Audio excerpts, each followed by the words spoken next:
Black girl kicked out of dealership. The next day, her father's 5 Rolls-Royces pulled up out front. The glass doors of Atlanta's most exclusive luxury car dealership swung open with a blast of cool, conditioned air. Inside, silence gripped the staff. 5 brand-new Rolls-Royces glided to a halt outside in perfect unison, their midnight black paint gleaming like obsidian under the Georgia sun. Every head turned. Every breath caught in the throat. And then out stepped the man they would all regret underestimating, Marcus Bennett. No one said a word. No one dared. Because standing beside him, eyes forward, head high, was the same girl they had humiliated just 24 hours before. "Good morning," Marcus said, his voice smooth but heavy. "I believe my daughter was here yesterday. I'm here to finish what she started." But rewind to the day before, when none of them knew her name. Imani Bennett was used to turning heads, not because she asked for attention, but because she radiated a quiet kind of confidence that made people either admire her or get deeply uncomfortable. At 17, she had a 4.0 GPA, had built her own drone from scratch, and was days away from winning a scholarship to MIT summer engineering program. On that bright Friday afternoon, she stepped into Kingsway Motors in a crisp white blouse, jeans, and sneakers. Her long braids were pulled into a neat bun, and a leather-bound notebook was tucked under her arm. She was there with one simple purpose: take a few reference photos of her dad's dream car, a custom Rolls-Royce Ghost, for a surprise digital project she was building as a birthday gift. What she didn't expect was the look of sheer disdain that met her at the front desk. "Can I help you?" said the man, without even glancing at her. "I'm just here to look at the Ghost series. I'm not buying today. I'm working on a design project for my dad's birthday." The man, later identified as Blake Jordan, looked up. Then his smirk was instant. "You're not buying." "Figures," he said. "Look, we don't allow casual loitering. You can check out the models online." "I didn't mean to," she began, but he was already walking around the counter, gesturing toward the exit like she was some trespasser. Another salesman leaned in, whispering something. Blake's face twisted in mock amusement. "What's that? MIT? She looks like she should be hanging outside the mall, not building engines." Imani's face didn't flinch, but her hands tightened around her notebook. "I understand," she said quietly. "Sorry for the misunderstanding." She turned and walked out. What she didn't see, what no one did, was the young employee in the corner, discreetly recording the encounter on his phone, eyebrows raised in disbelief. That evening, Imani sat on the floor of her room, the notebook untouched. Her walls, usually covered with sketches of engine systems and car silhouettes, felt like they were closing in. Her mother noticed her silence, but Imani only gave a tired smile and said she was fine.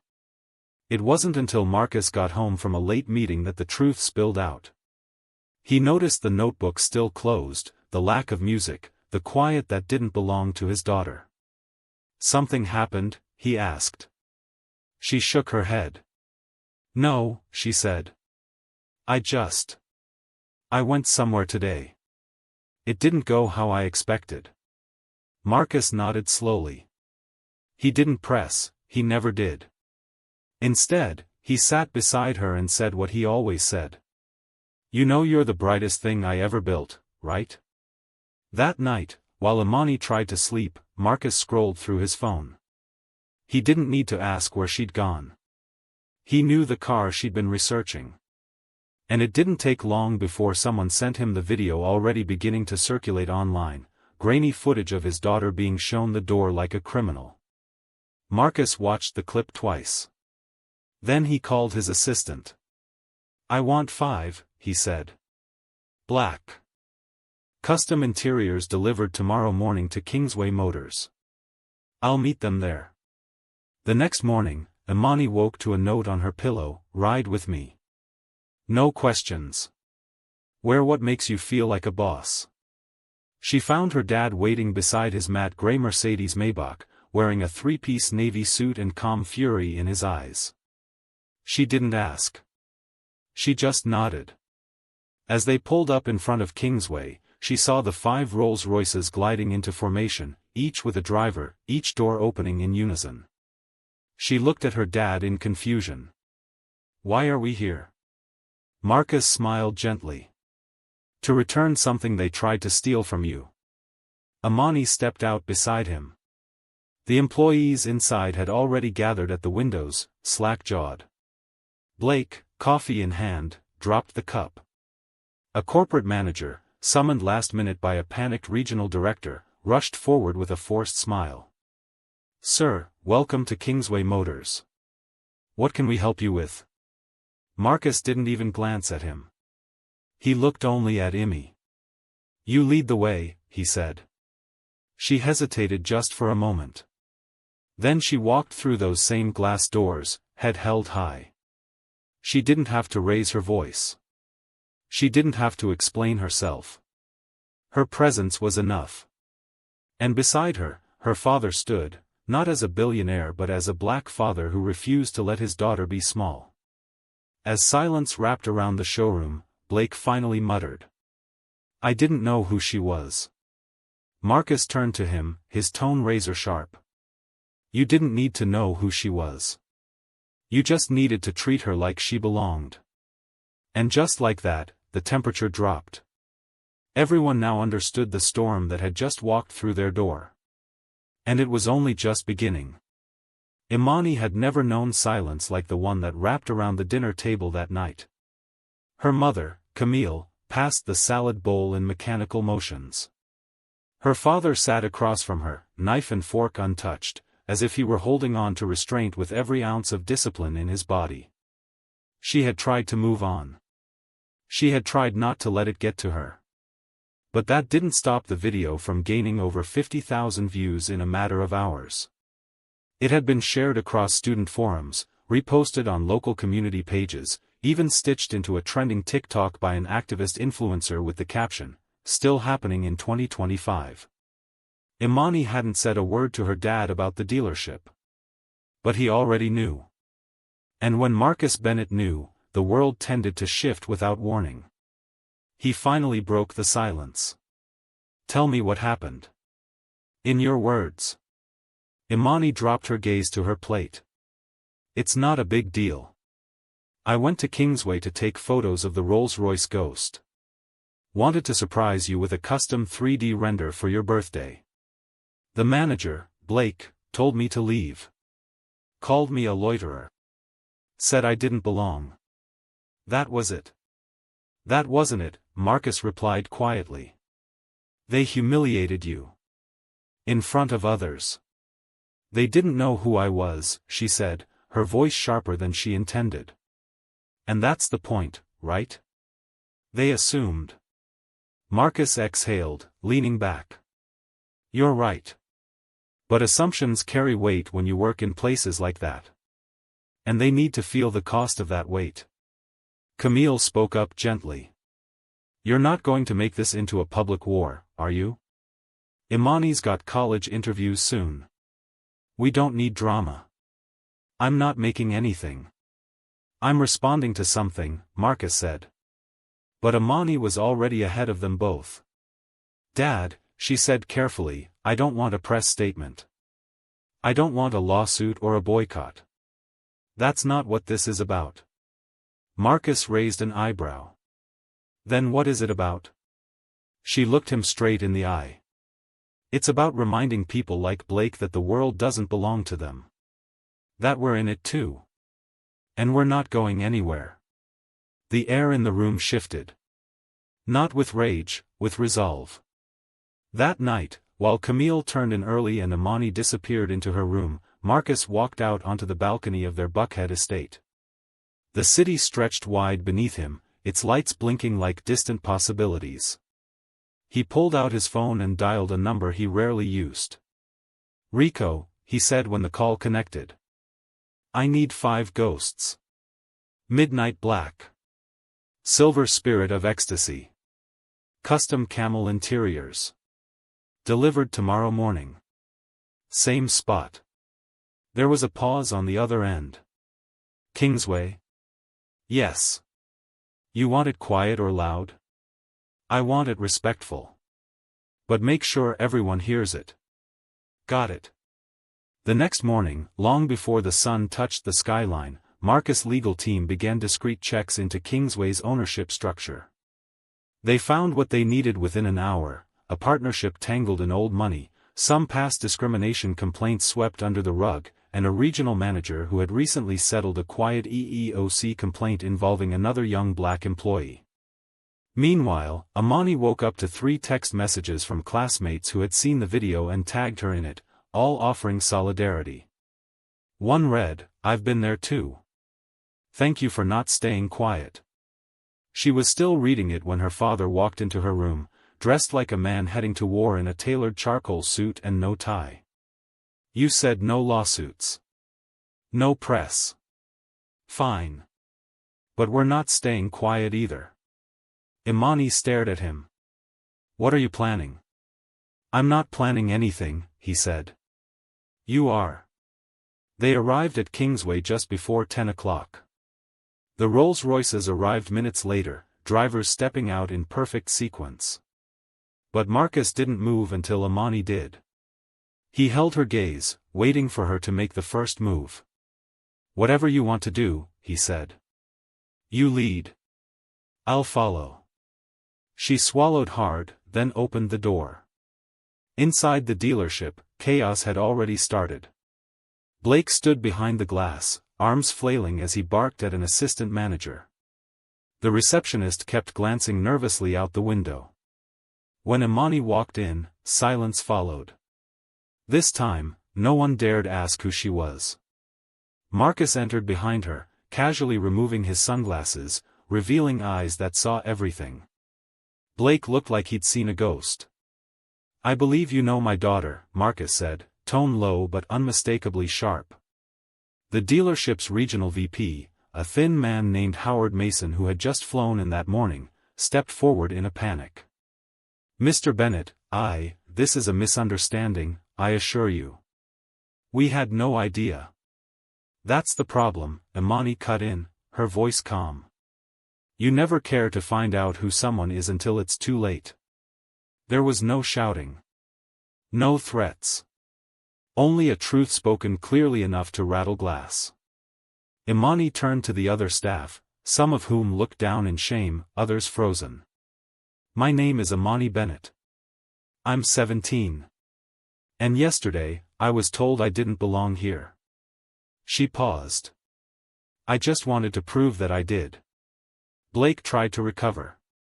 "Miss Bennett, I truly apologize. If anything I said came off as offensive, I was just doing my job." "No," she replied. "You were doing your prejudice." And with that, she turned and walked toward the ghost display model that had once been off limits. She took a single photo of it on her phone, then walked back out to her father's side. The show was over. But the consequences had just begun. The dealership was still buzzing with stunned silence when Marcus and Imani walked out. Cameras from onlookers captured every second as the fleet of Rolls-Royces idled curbside. Symbols of wealth and status, yes, but also of a lesson about to be delivered in full. Imani didn't smile. Didn't smirk. Didn't gloat. She simply stood tall. Inside, the staff scrambled. Howard Mason's face was flushed as he barked into his Bluetooth headset, desperately trying to get someone from corporate legal on the line. Blake Jordan, pale as a ghost himself, was pacing by the window, occasionally peeking outside, trying to assess how much damage this moment had done to his career. It hadn't yet dawned on him that the real fallout hadn't even started. What none of them knew was that Marcus had already instructed his PR team to say nothing. No interviews. No press conferences. The story, he knew, would spread better through whispers, through conversations, through viral disbelief. He didn't need a headline. He needed a reckoning. That night, the video exploded.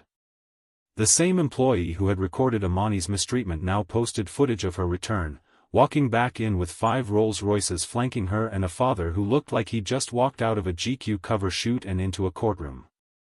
The Post read, "Yesterday they said she didn't belong. Today she came back with receipts and a reminder."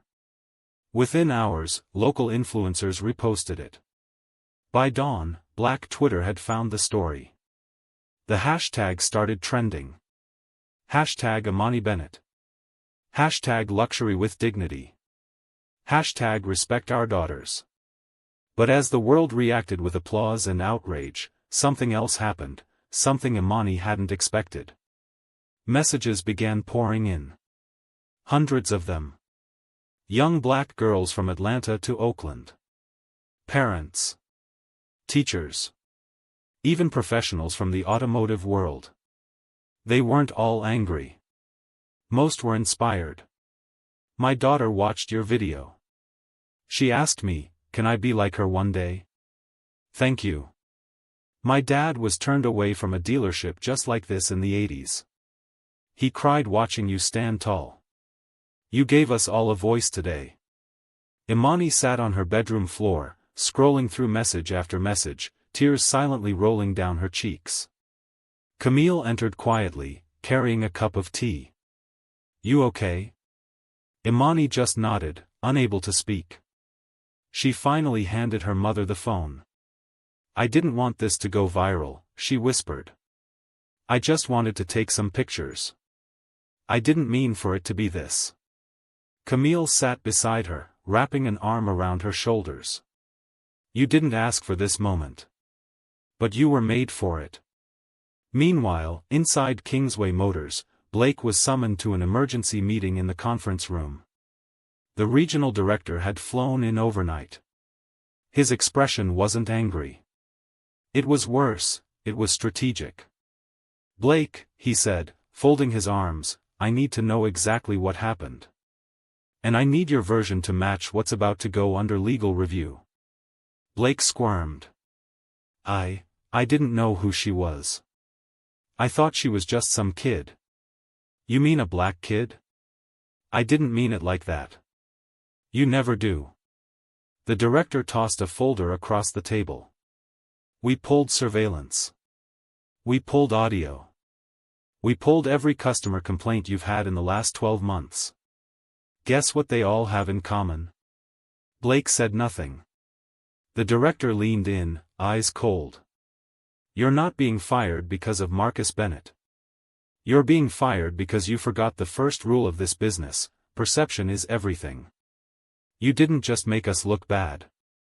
You made us look expendable." And just like that, Blake's 2-decade career unraveled.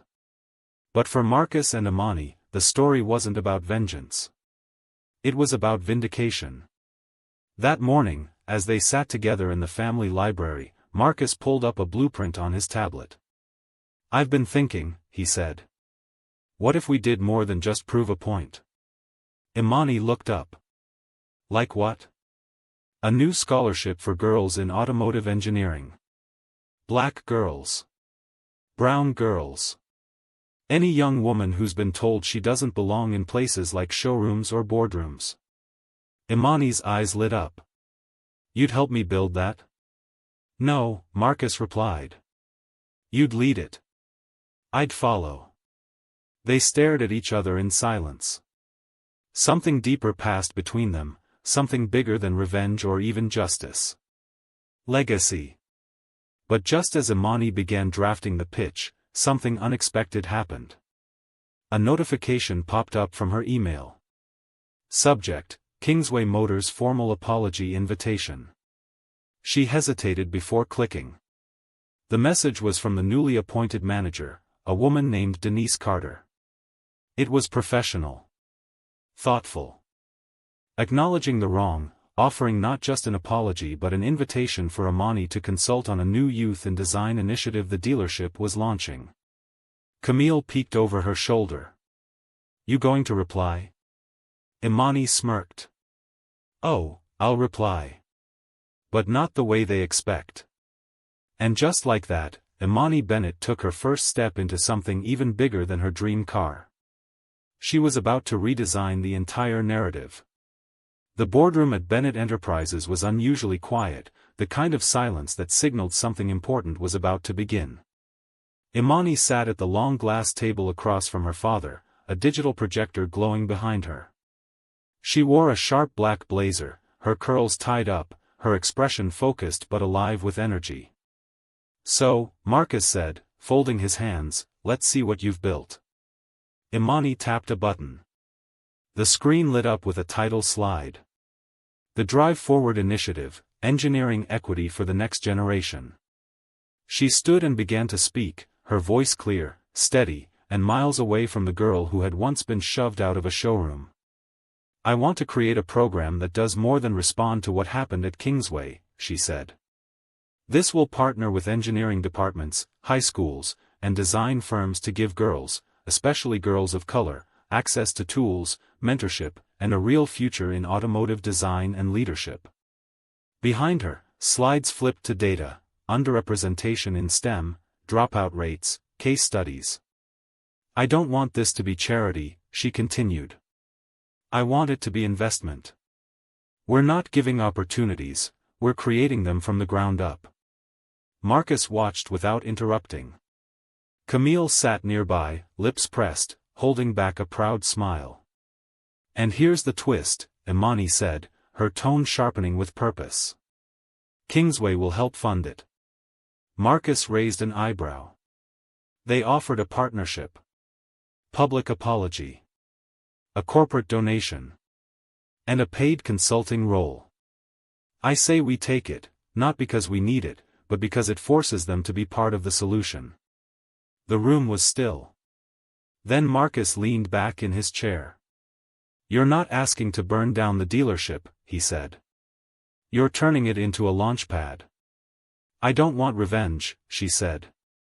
"I want results." That afternoon, Imani walked into Kingsway again. Not as a customer. Not even as a critic. This time, she was there as a consultant. Denise Carter, the newly appointed manager, greeted her at the door. A poised black woman in her 40s, Denise had joined Kingsway only a month before the incident. She had been away during the first encounter, but she knew exactly what had happened. "Imani," she said warmly, extending a hand. "I'm grateful you're giving us a second chance." "I'm not here to make anyone feel better," Imani replied, shaking her hand firmly. "I'm here to make sure no one like me is ever treated like that again." Denise nodded, her smile not fading. "That's why we wanted you." They walked the showroom floor together. It was more subdued now. No stares. No whispered judgment.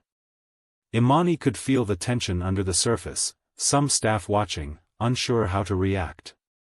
She didn't care. She wasn't there to make them comfortable. At the conference table, Denise laid out the preliminary plan. Scholarships. Internships. Rotating mentorship programs with local schools. It was a good start. But then came the moment they didn't expect. "We also reviewed internal practices," Denise said, sliding a file toward her. "You should see this." Inside were HR reports dating back 5 years, complaints, terminated files, even a private memo from the previous manager, Blake Jordan, flagging undesirable clientele profiles. Language that made Imani's stomach churn. "I had no idea," Denise said quietly. "But I promise you, it ends now." Imani looked at her, unsure what to say. The woman sitting across from her wasn't Blake. She wasn't trying to save face, she was trying to fix the damage. A moment of silence passed. Then Imani asked, "Why'd you take this job?" Denise hesitated, then smiled. "Because I was once a girl like you. Except when I walked into a dealership, nobody came back the next day.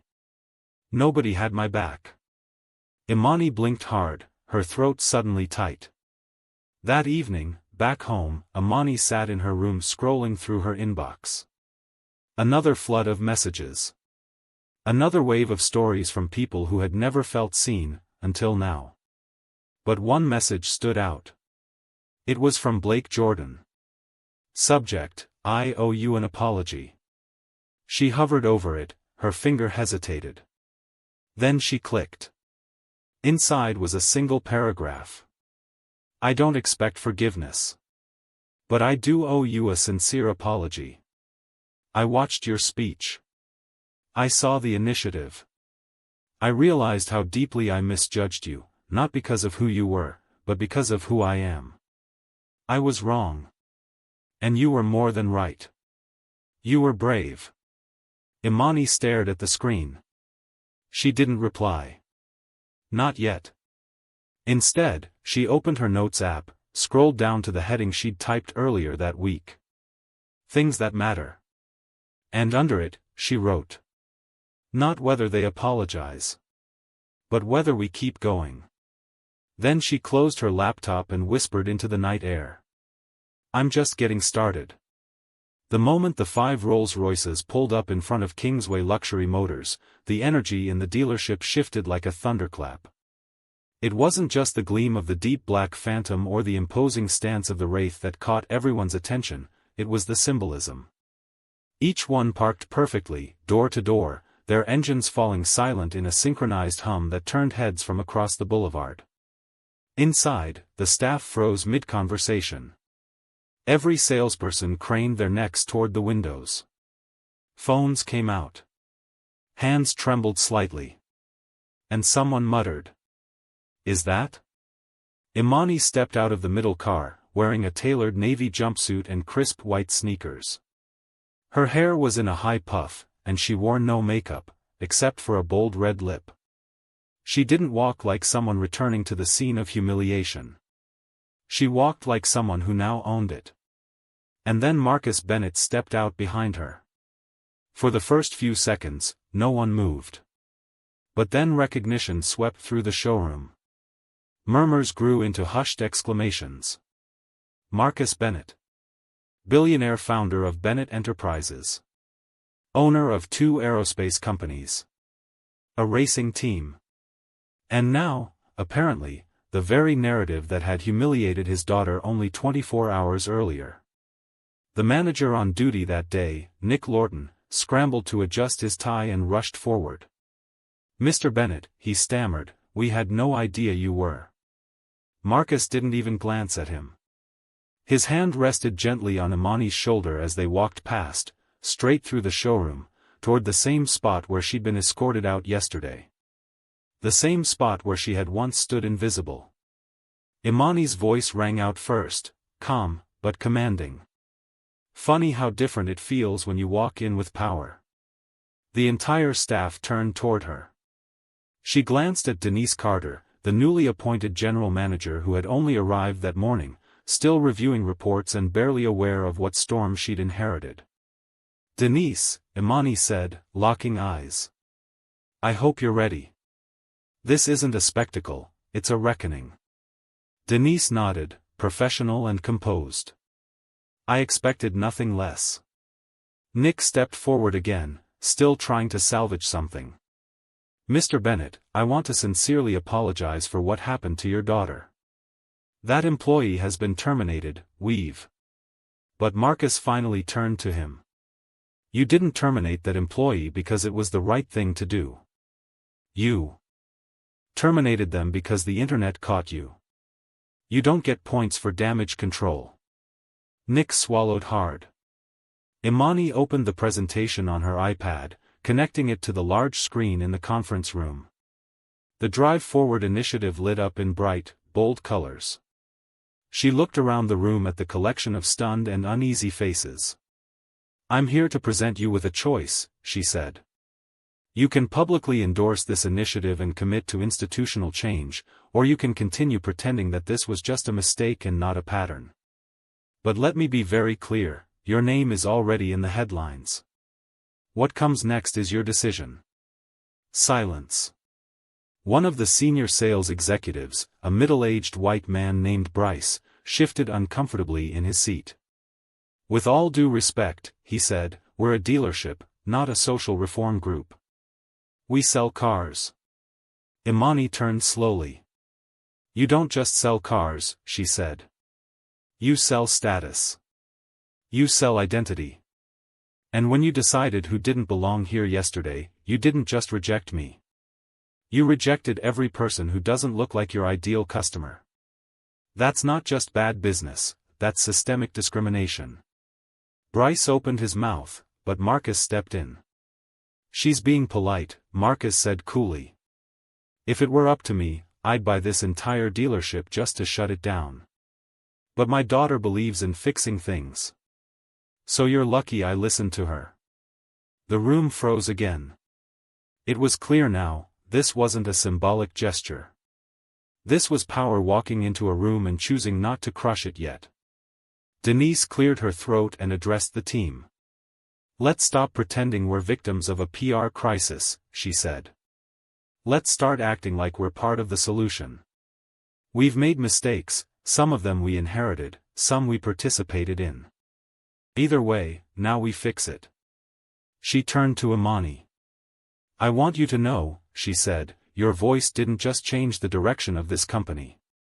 It made us question what we stand for.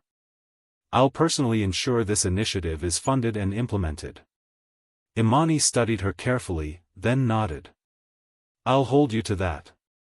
After the meeting, as the Bennetts walked out to the cars, a small crowd had gathered outside, employees, community members, people who had followed the story online and showed up in quiet solidarity. A teenage girl in a school uniform approached Imani shyly. Miss Bennett, she said, holding out a hand-painted sign. Thank you for not staying silent. Imani smiled, took the sign, and hugged the girl gently. This is for all of us, she whispered. That night, social media exploded again, not with outrage, but with inspiration. Clips of Imani speaking, shots of the 5 luxury cars, quotes from the boardroom, the Drive Forward initiative trended for 12 hours straight. But Imani didn't care about the buzz. Back home, sitting on the floor of her bedroom, she opened her notebook and scribbled one line, you don't have to burn it all down. Sometimes you just need to walk in and change the locks. She closed the notebook, smiled, and let herself breathe for the first time in days. Imani woke up to find her name trending again. But this time, it wasn't just about her father or the Rolls-Royces. This time, it was about her. Overnight, someone had leaked the full footage from the dealership security cameras, showing in detail the way she had been ignored, followed, and finally escorted out despite doing nothing wrong. The video was raw, unedited, real, and it struck a nerve. News outlets picked it up, online forums lit up, and influencers reposted it with hashtags like #ThisIsWhy and #NotJustOneStory. In the middle of it all, Imani's face, calm, composed, confused, became a quiet symbol of everything that needed to change. By noon, a new twist emerged, a former employee of Kingsway Luxury Motors came forward anonymously to a local journalist, revealing that this wasn't the first time the dealership had faced similar complaints. We were told to keep certain clients comfortable, the message read, which basically meant ensuring they weren't around people who looked like her. The dealership scrambled to respond, a press release was rushed out, filled with corporate language and vague promises, but the damage was already spreading faster than they could manage. What had started as a PR mess was becoming something far more dangerous, an awakening. Imani had no intention of being just another headline. That afternoon, she met with her father in the sleek glass conference room of Bennett Enterprises. Marcus leaned back in his chair, arms crossed, watching his daughter pace as she outlined a bold idea. We've got all this attention, she said, but if it fades tomorrow, then what's the point? I don't want just another story that people forget. I want real, sustainable impact. Marcus tilted his head. You're not thinking small. I'm thinking necessary, she replied. Her plan, launch a national initiative focused on youth empowerment in business spaces traditionally closed off to people of color, car sales, real estate, high finance. The name, Access. It would be more than mentorship, it would place young people inside these industries and force companies to rethink who they trained, hired, and promoted. Marcus smiled. And you want to make this your full-time thing? Imani met his gaze, unwavering. I want to turn what happened to me into something that helps others. I'm not going to waste this moment. He stood up, walked to the window, and stared out over the city. Then let's give it teeth. You'll need a team, funding, legal backing, protection too. This is going to ruffle some feathers. I'm ready for that. You say that now, he said with a low chuckle, turning back, but just wait until the old boys' clubs come after you. They'll call you everything from ungrateful to dangerous. Let them, she said. They'll just prove my point. Just as the mood settled into focus, Marcus tapped lightly on the glass door. There's something you both need to see. He led them to the media room where a new video had just surfaced. This time, it was a hidden phone recording made during an internal meeting at Kingsway Motors. The voices were unmistakable, senior staff mocking the situation, minimizing the incident, even referring to Imani and her father with coded language laced in arrogance and contempt. We got what we came for, one man said. A viral video and a bunch of sympathy clicks. Another laughed. They'll move on to the next fake outrage in a week. We'll survive. Imani stood frozen, her pulse pounding in her ears. Marcus' jaw clenched. So that's how they really feel, he said. A moment passed before Imani whispered, we're not just pushing reform anymore. We're exposing rot. That night, Imani sat at her desk, staring at the Access logo she'd sketched earlier.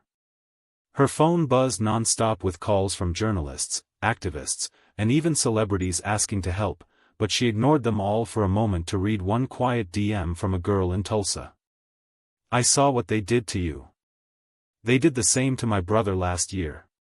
He didn't have 5 Rolls-Royces show up. He had no one. Thank you for making noise. Imani closed her eyes. That message hit harder than any headline because this wasn't about revenge, it never had been. It was about building something stronger than a moment, something that could last.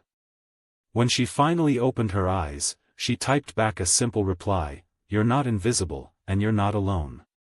She hit send, and the movement began. The morning sun rose over Atlanta like nothing had. But inside the sleek boardroom of Kingsway Luxury Motors, the tension was electric. The dealership CEO, Greg Holston, stood at the head of the table, face tight, jaw set, flanked by lawyers and exhausted PR execs. The leaked video from their internal meeting had gone viral overnight, and the backlash was scorching. Shut it down, Greg snapped.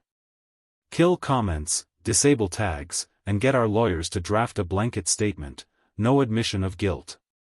But sir, said his head of PR, nervously scrolling through her tablet, the footage from the security cameras and the leaked audio are now being used in multiple legal filings. There's talk of a class action and worse. Bennett Enterprises just announced they're backing a lawsuit. Greg's eyes narrowed. A lawsuit from who? That little girl, she corrected softly. Imani Bennett, she clarified. And it's not just her. She's not asking for compensation. She's building a civil rights action with her father's resources. They're citing systemic discrimination. This is way bigger than one incident now. Greg exhaled slowly, his fingers tapping the polished mahogany. She's making it personal. At that same moment, across town, Imani was sitting in her father's office, her phone blowing up with calls from journalists, lawyers, and city officials. But her attention was focused on her laptop screen, where she was editing the keynote speech she had just been invited to deliver at the National Equity in Business Summit. You nervous? Marcus asked, leaning against the doorway with a quiet smile. Not nervous, Imani said, adjusting the wording of a sentence. Just focused. Marcus stepped inside, laying a fresh printout on the desk. This just came in. Kingsway's attorney filed an emergency request to settle privately. No apology, no admission of wrongdoing. Just money. Imani stared at the page for a beat, then picked it up and tore it in two. "I'm not here for a check," she said.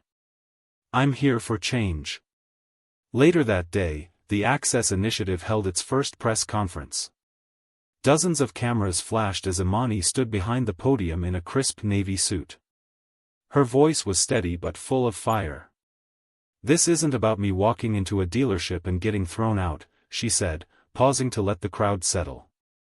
"It's about the thousands of young black men and women who walk into rooms every day and are told, silently or loudly, that they don't belong." Her father stood in the wings, arms folded, pride radiating off him.